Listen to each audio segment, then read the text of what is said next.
Assalamualaikum warahmatullahi wabarakatuh. Nama saya Dian Prabandari, NPM 20430020 dari kelas C, Prodi S1 Ilmu Komputer Universitas Muhammadiyah Metro. Kali ini saya akan menjelaskan materi tentang memori dan CPU. Pendahuluan, latar belakang. Seiring dengan perkembangan zaman, tentu juga dengan perkembangan teknologi yang semakin pesat, komputer tersusun atas beberapa komponen penting seperti CPU, memori, perangkat input-output. Komputer memiliki memori yang digunakan sebagai media penyimpanannya. Tentu, sebagian besar orang tidak begitu memahami tentang memori tersebut. Ada begitu banyak macam-macam dari memori komputer yang digunakan sebagai media penyimpanan. Ada memori internal dan memori eksternal. Tujuannya, yang pertama, mengetahui pengertian memori dan CPU. Yang kedua, mengetahui contoh soal-soal dan jawabannya. Memori. Memori merupakan bagian dari komputer yang berfungsi sebagai tempat penyimpanan informasi yang harus diatur dan dijaga sebaik-baiknya. Memori biasanya disebut dengan istilah komputer memori. Memori merupakan bagian yang penting dalam komputer modern dan letaknya di dalam CPU atau Central Processing Unit. Berdasarkan lokasinya, memori dibedakan menjadi dua, yaitu yang pertama memori internal. Memori internal adalah register yang terdapat di dalam prosesor, caca memori dan memori utama berada di luar prosesor. Yang kedua, memori eksternal. Memori eksternal adalah memori yang diakses prosesor melalui piranti input-output, contohnya flash disk, hard disk, eksternal, dan disket. Sifat-sifat memori. Yang pertama, volatile memory atau volatile storage. Memori volatile, juga dikenal sebagai volatile storage, adalah memori komputer yang membutuhkan daya listrik untuk menjaga informasi yang tersimpan. Dengan kata lain, perlu daya listrik agar informasi tetap tersimpan. Memori volatile mempertahankan informasi atau data selama satu daya aktif, tetapi ketika satu daya dimatikan atau terputus, informasi atau data yang disimpan akan hilang, contoh DRAM dan SRAM.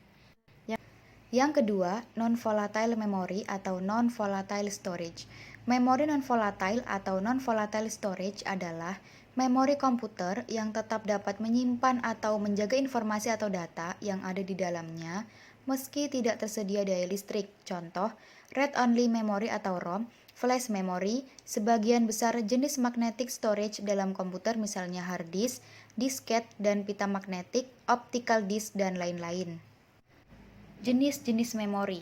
Ada memori sekunder, memori utama, virtual memory, external memory, register prosesor, RAM, SRAM, DRAM, dan ROM. Elemen memori. Elemen dasar memori disebut sebagai sel memori. Sifat sel memori digunakan untuk mempresentasikan bilangan biner 1 atau 0. Sifat lainnya adalah bahwa sel memori mempunyai kemampuan untuk dibaca dan ditulis. Selanjutnya, soal tentang memori. 1. Jelaskan letak memori cache. Jawab. Terdapat di dalam prosesor atau on-chip, cache internal diletakkan dalam prosesor sehingga tidak memerlukan bus eksternal, maka waktu aksesnya akan sangat cepat sekali. CPU. CPU atau Central Processing Unit adalah perangkat keras komputer yang memiliki tugas untuk menerima dan melaksanakan perintah dan data dari perangkat lunak. Karena merupakan pusat pengolahan data dalam sebuah komputer, CPU sering disebut juga sebagai prosesor. Cepat atau lambatnya kinerja dari sebuah komputer cukup ditentukan oleh kualitas dan teknologi dari CPU yang digunakan. Komponen-komponen CPU. Yang pertama, unit kontrol. Unit kontrol merupakan bagian dari prosesor yang mengatur jalannya program.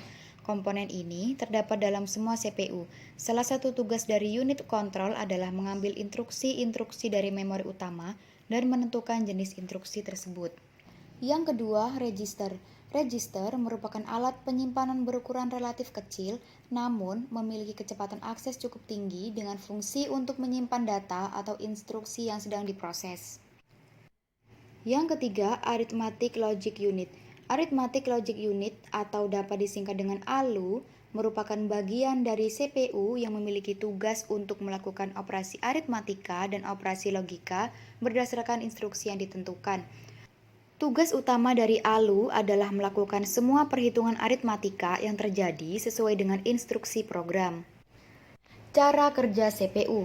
Yang pertama, instruksi atau data diberikan oleh processing device yang pertama kali diletakkan di RAM atau melalui input storage. Yang kedua, apabila berbentuk instruksi, ditampung oleh control unit di program storage. Namun, apabila berbentuk data, ditampung di working storage.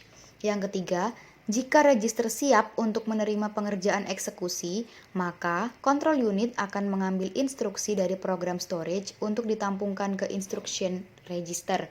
Sedangkan alamat memori yang berisikan instruksi tersebut ditampung di program counter. Soal tentang CPU. 1.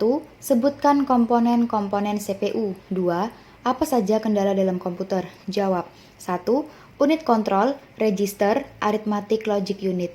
2. Komputer tidak mau hidup. Komputer mau hidup tetapi tidak mau booting. Komputer sering hang. Keyboard tidak dikenali oleh komputer. Mungkin hanya itu yang dapat saya sampaikan. Kurang lebihnya saya mohon maaf. Saya akhiri. Wassalamualaikum warahmatullahi wabarakatuh.